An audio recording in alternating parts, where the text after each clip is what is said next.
Sexo e obsessão, capítulo 8, atendimento fraterno. Ao despertar, Dona Eutínia se apresentava eufórica e otimista.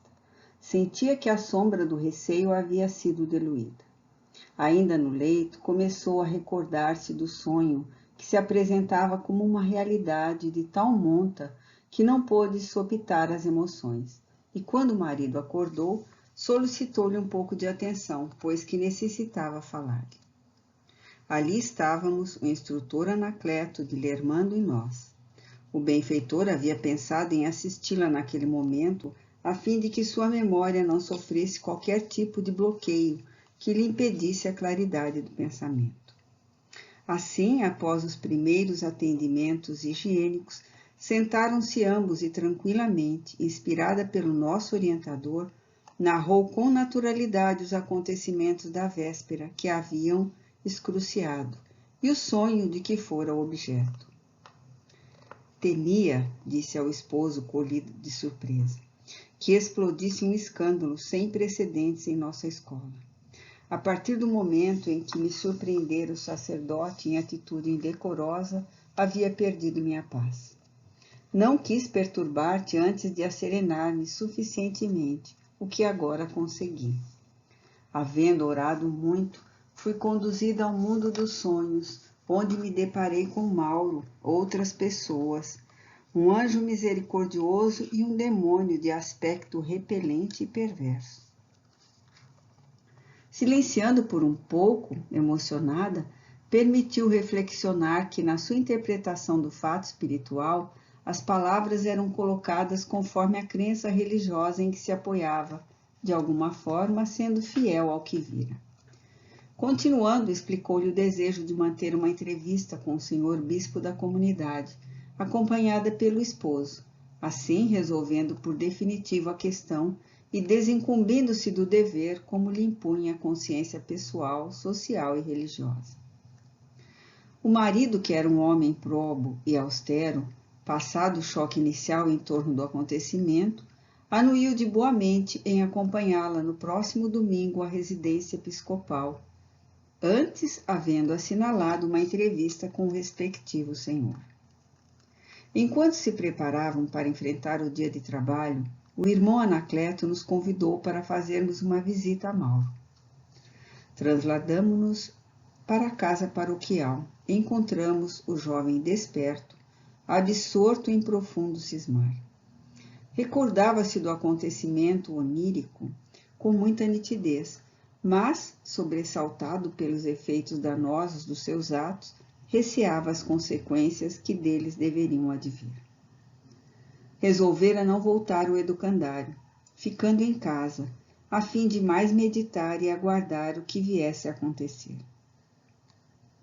O amigo Anacleto acercou-se-lhe e, após saudar a mãezinha que permanecia de plantão, a fim de evitar a interferência de algum espírito mistificador ou ocioso que por ali se encontrasse, falou mentalmente ao aflito sacerdote enquanto o envolvia em fluidos salutares. Recolhe-te em oração, busca Jesus através do Evangelho e detém-nos. Seus momentos finais na terra, quando no horto, enquanto todos dormiam. Ele sofria apesar de estar em oração. Ele, que não tinha qualquer culpa, não recusou o cálice de amarguras. Assim, não penses em fugir dos calamitosos efeitos dos teus desmandos, procurando mecanismos de justificação ou precipitando em abismos de sombras demoradas. Levanta-te e segue no rumo da oração, entregando-te a Deus, que fará o que seja melhor para ti. Ante a ordem enérgica que lhe repercutiu nos refolhos do pensamento, Mauro levantou-se, tomou do Evangelho e seguiu a igreja. Tremia emocionado, pois se recordava dos episódios espirituais da madrugada. Agora mais lúcido, ante o psiquismo de Anacleto que o dirigia mentalmente. Sensível ao registro de inspiração espiritual, pois que por muito tempo recebia com frequência de entidades perversas, agora mudando o direcionamento mental ao sintonizar em faixa mais elevada, conseguia captar a presença do mentor, que se lhe apresentava como um anjo da guarda, socorrendo-o naquele momento crucial de sua existência. Buscou uma singela capela na imensa igreja, desprovida de adereços e quinquilharias, de que não necessita a memória dos espíritos nobres, dedicada a um santo que parecia socorrer os desesperados. Ajoelhou-se, porejando suor por todo o corpo, fechou os olhos e abriu o Evangelho. O benfeitor conduziu-lhe os dedos nos momentos em que precederam ao arbitrário arrastamento do amigo, sem amigos, na direção dos seus cruéis algozes. O texto assinalava a estada do mestre no Horto das Oliveiras, em plena agonia.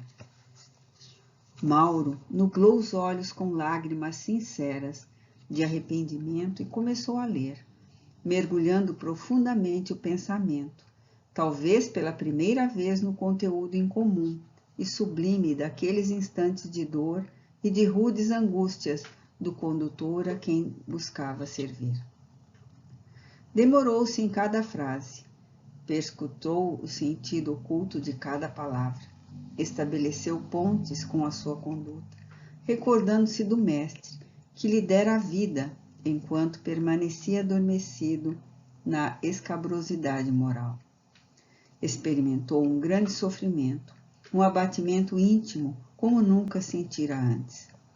Passou a considerar a magnitude infeliz dos seus atos e resolveu-se, custasse-lhe o que fosse, mudar de vida. Pensou em buscar a confissão com o seu bispo, narrar-lhe tudo, rogar-lhe auxílio e perdão, misericórdia e oportunidade. Estava assim, disposto a recomeçar longe dali, distante do lugar da escravidão, em campo novo, abrindo o coração a Deus e ao serviço em favor da humanidade. Captando-lhe o pensamento por instruções do mentor, fomos escolhidos pela nova e surpreendente decisão que teria de partir dele mesmo, por isso que não lhe fora imposta ou aventada, nem sequer como hipótese durante o encontro espiritual. Estavam em feliz prosseguimento os planos delineados quando o irmão Anacleto nos convidou a outras atividades, deixando o paciente entregue a si mesmo e às suas reflexões, pois que necessitava mais do que nunca de ouvir-se, de sentir o coração, de despertar para novos compromissos, e esse trabalho deveria ser exclusivamente seu. A mãezinha vigilante, quase feliz, assessorava o filho envolto em vibrações de grande ternura. Simultaneamente, ocorreu-lhe pensar na situação do marido desditoso que lhe felicitara o filho. É certo que após muitos atritos que mantiveram no reduto doméstico, que se transformara em área de batalhas doridas, ele houvera abandonado a família e logo depois desencarnara, sem que ela houvesse tomado conhecimento da forma como sucedera o seu desenlace. Ao chegar ao mundo espiritual, tomando conhecimento das aflições do filho, passara a assisti-lo, buscando evitar que sucumbisse totalmente à ação do mal. Mas o companheiro, indigno e doente, só agora lhe voltara ao pensamento. Por onde andaria Heraldo, o indigitado esposo e genitor cruel? Pensou na circunstância em que se encontrava. Nesse momento, alongando o sentimento em favor da vera fraternidade que se estende, envolvendo todos os seres, permitiu-se espraiar sua ternura e perdão em comovida oração em favor do revel, a fim de que fosse beneficiado quando a paisagem de sombras começava a adornar-se da peregrina luz. Ele também merecia misericórdia e compaixão. Fora o intermediário físico do filho por ela muito amado. Era também criatura de Deus, portanto credor de carinho e de amor.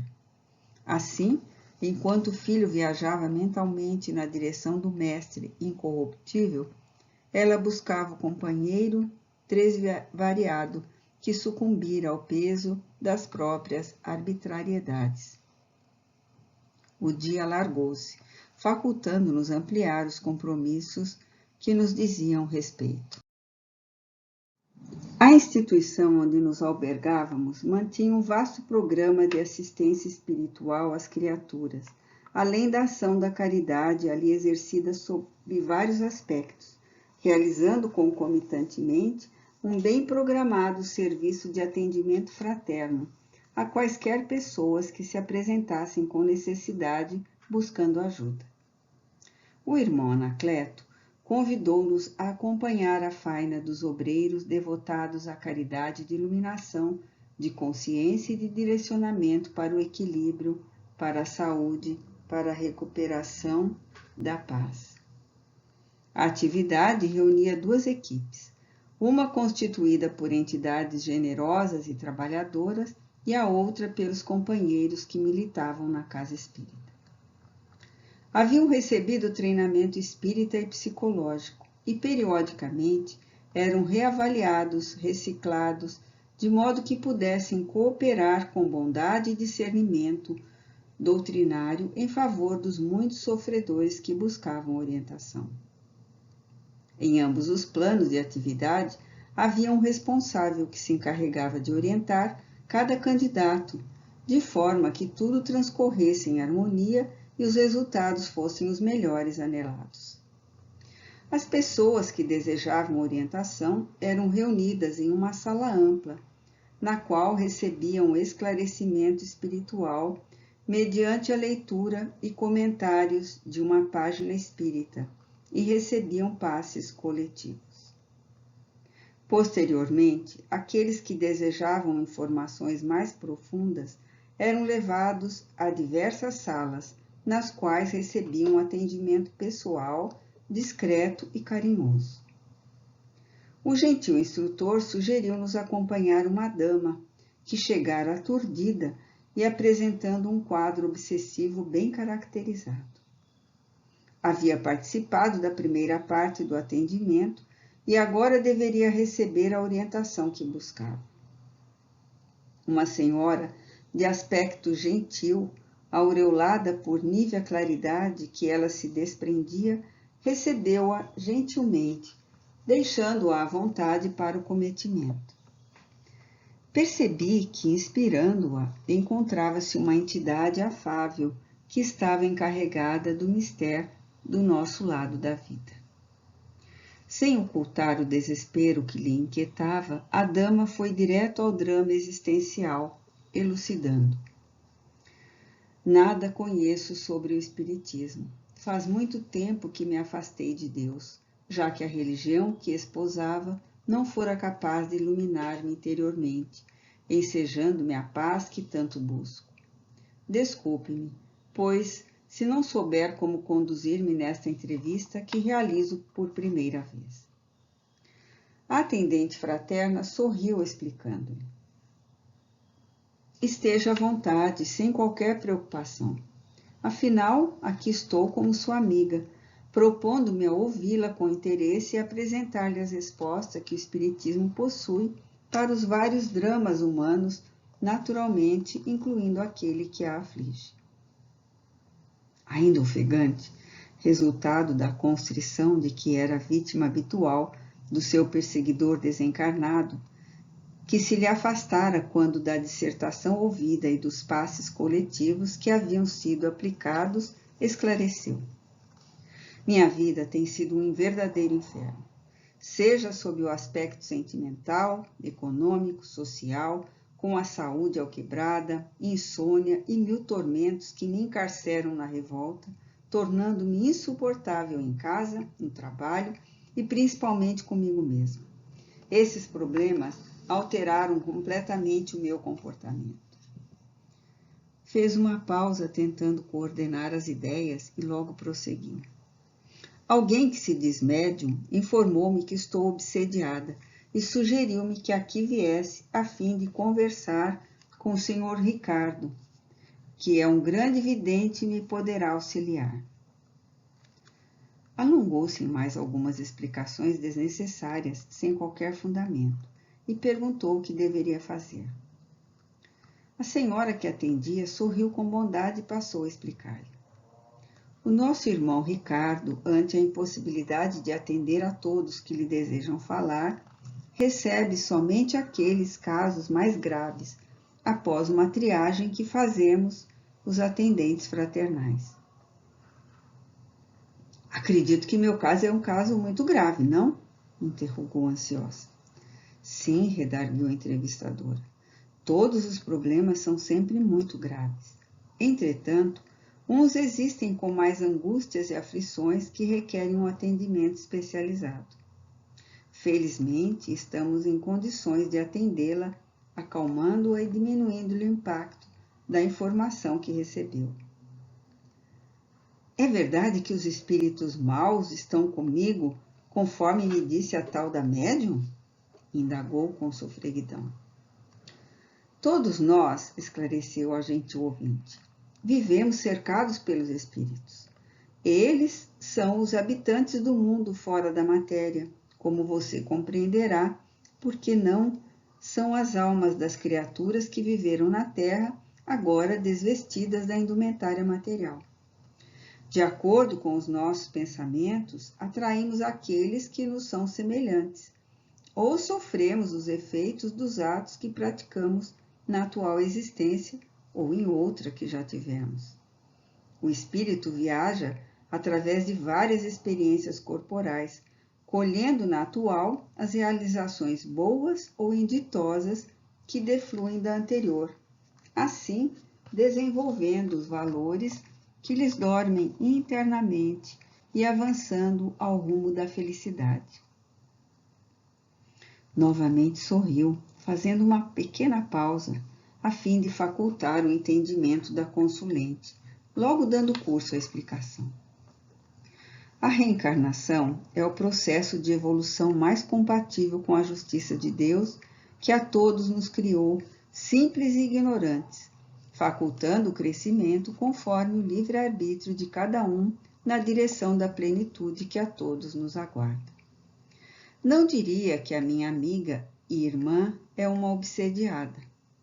De certo modo, todos o somos, porque momentos há em nossas vidas em que o desequilíbrio nos toma conta e atraímos espíritos ociosos, perversos, vingativos, dos quais não sabemos como libertar-nos. Há, porém, um método irrefragável para conseguirmos o êxito em qualquer situação, que é o da oração e vigilância, recomendado por Jesus para todos. Acredito sim que você vem agindo sob inspiração perturbadora, como é natural, em face dos muitos problemas que relata, mas isso não a deve afligir, porque se encontra onde poderá receber reforço de coragem e recursos para a libertação. Novamente silenciou, dando tempo mental para que a outra assimilasse as informações fornecidas.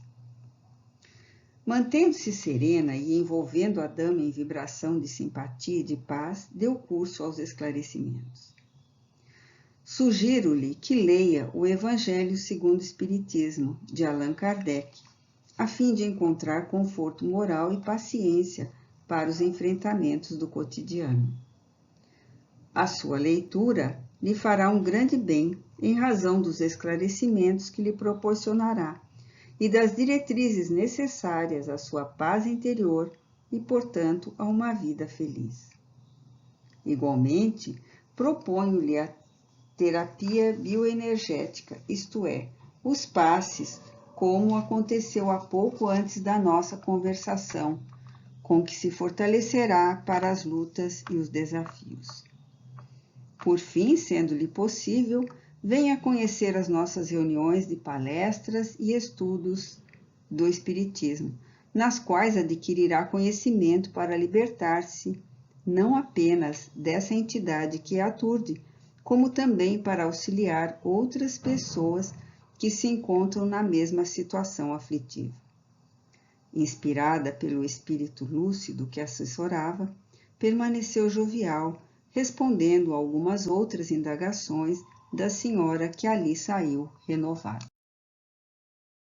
Antes de ser atendida, o responsável pelo trabalho anotou-lhe o nome e o endereço, com o objetivo de colocá-la entre aqueles que se faziam beneficiados pelas vibrações habituais das reuniões especializadas.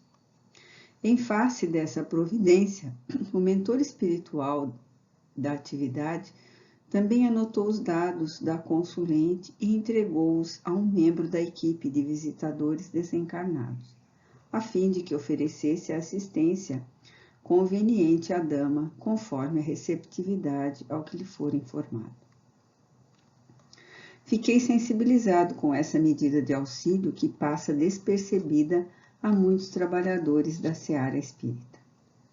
Observei que não fora necessário um interrogatório que resulta dos atavismos religiosos do passado, nas incoerentes confissões auriculares, agora sob disfarce de estatísticas para futuros resultados. Não havia ficha de identificação na qual se anotassem os dramas das pessoas aflitas, desnudando-as aos olhos estranhos e deixando-lhes as confidências por escrito, para futuros estudos ou mesmo comentários nem sempre felizes. Tudo era natural, conforme a disposição do pensamento espírita, que respeita a vida interior das criaturas. Outros sim, percebi que o atendente fraterno buscava mais ouvir do que falar, orientando mediante a contribuição do espiritismo, evitando as próprias conclusões e o que se convencionou denominar como achismo, mediante o qual se opina sem conhecimento de profundidade a respeito de tudo, apoiado no que se acha, no que se pensa, no que se conclui, nem sempre corretamente. Não pude demorar-me em maiores considerações, porque mais uma senhora fora encaminhada a outra atendente, esta, porém, jovem e aparentemente sem maior soma de experiências. A candidata ao atendimento apresentava-se mais perturbada do que aquela a que nos referimos anteriormente. Sentou-se inquieta e explicou: "Não sei por onde começar, tal é a magnitude do meu drama." "Faça-o conforme lhe parecer melhor", respondeu gentilmente a jovem. "Sem pressa, sem inquietação. Aqui estou para ouvi-la com paciência e simpatia." "Você é casada?" interrogou receosa. "Ainda não", esclareceu com um sorriso. "Mas isso não é importante. O que faz sentido é o conhecimento que tenho da alma humana, de alguns dos problemas que afligem as criaturas, em razão dos estudos espíritas que me tenho permitido e também por ser psicóloga clínica." "Oh, que bom!" exclamou a visitante. "O meu caso é quase sórdido. Sou casada há mais ou menos 10 anos e sempre mantive um relacionamento sexual equilibrado com meu marido. Não me sentia plena, realizada em nosso intercâmbio íntimo, mas pensava que era assim mesmo. As minhas amigas sempre me relatavam suas dificuldades e resignei-me. Ultimamente, porém, percebo que o meu esposo se vem corrompendo muito, entregando-se a viagens mentais e visitas a motéis, acompanhando filmes eróticos e pornográficos, e exigindo-me uma conduta semelhante, o que me ultraja." Silenciou constrangida. Passado alguns segundos, continuou sofrida: "Agora tornou-me insuportável o seu assédio, exigindo-me compartilhar das aberrações que vê nos filmes de prostituição e vulgaridade, o que me aterroriza, produzindo-me reações de ódio e nojo em relação a ele, a quem sempre amei. Não o desejo perder, mas sinto que, se não ceder às suas exigências descabidas e mórbidas, ele me abandonará. Que hei de fazer?" A jovem meditou por alguns instantes e respondeu-lhe com brandura: "Este é realmente um momento muito importante para a preservação de seu matrimônio. Vivemos num período de perversão visa em nossa sociedade que se vem generalizando assustadoramente. O sexo tornou-se objeto de perturbação e de infelicidade.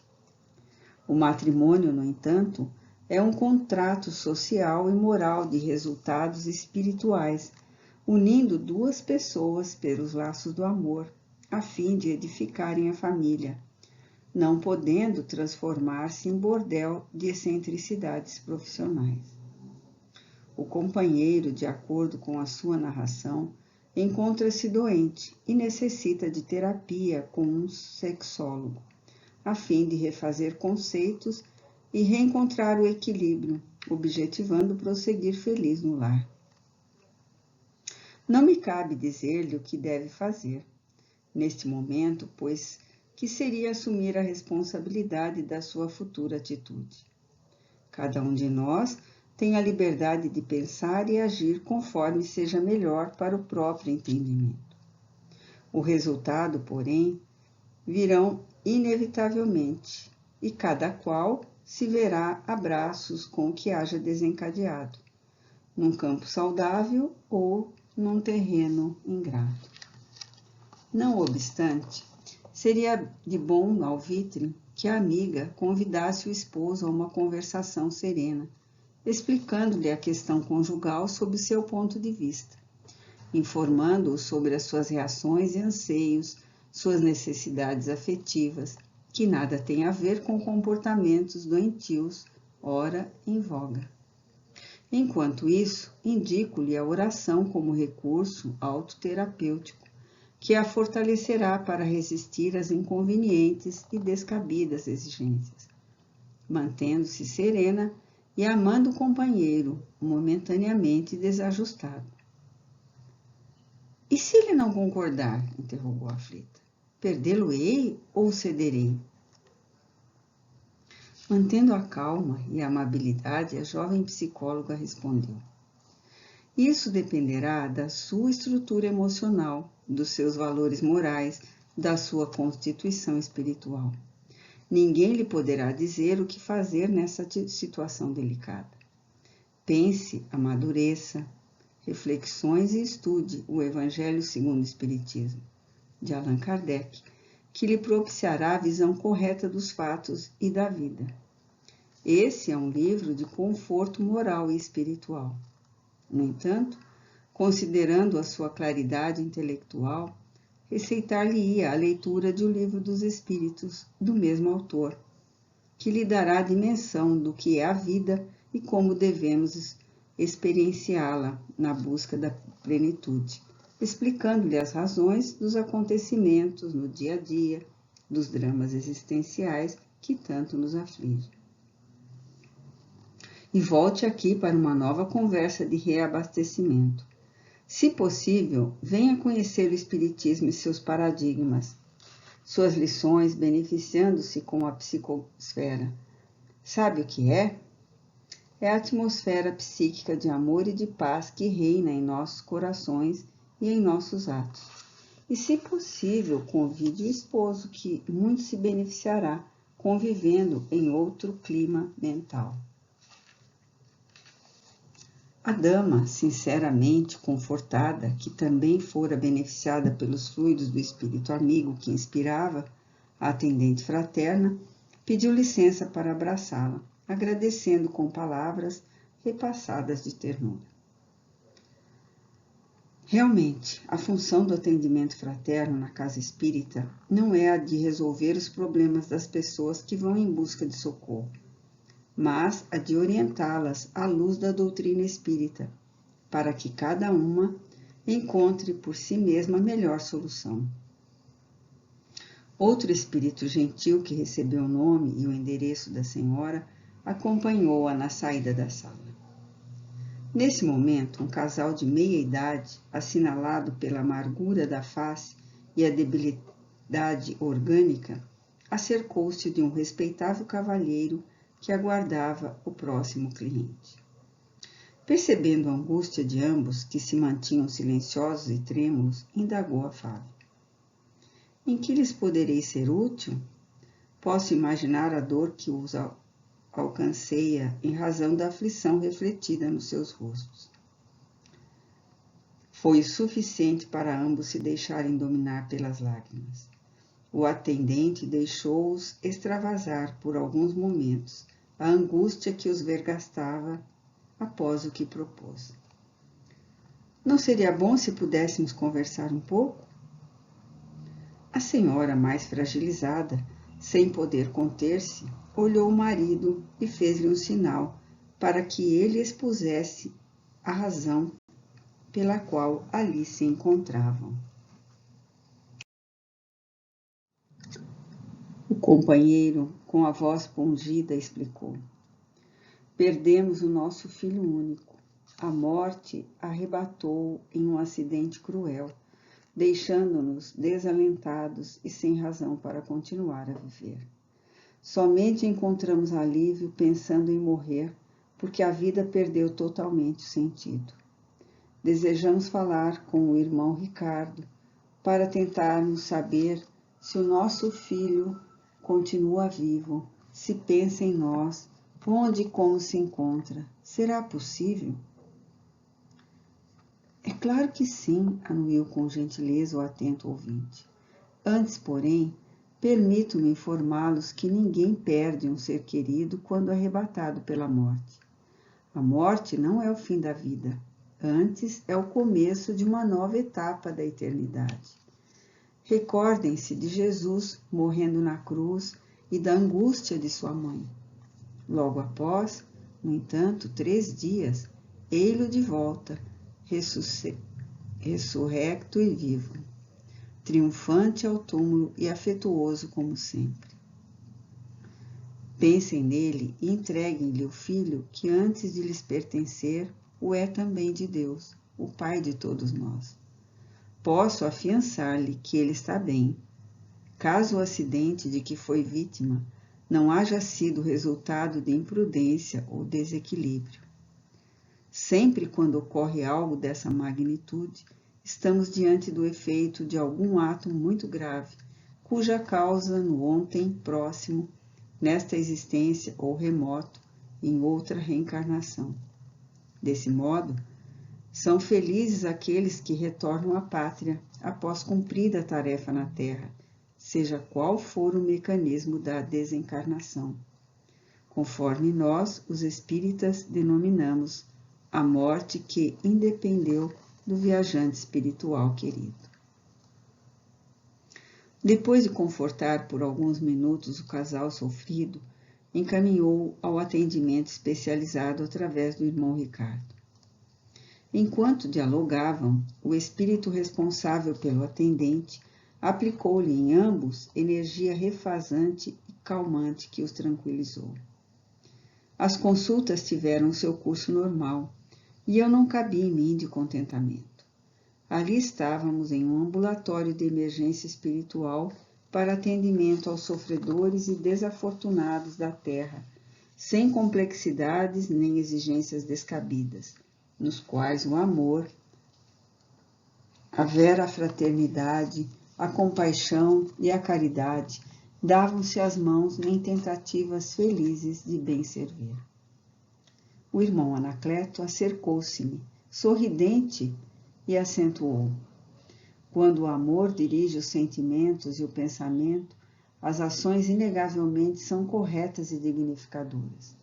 O Espiritismo é a chave que decifra os enigmas existenciais. Vivê-lo com simplicidade, desvesti-lo das complexidades com que algumas pessoas desejam envolvê-lo, por preferirem sempre as complicações ao equilíbrio. É dever de todos nós, encarnados e desencarnados, que lhe somos afeiçoados. Aguardaremos a noite, a fim de acompanharmos o atendimento do nosso Ricardo, que deverá receber as pessoas que lhe foram encaminhadas.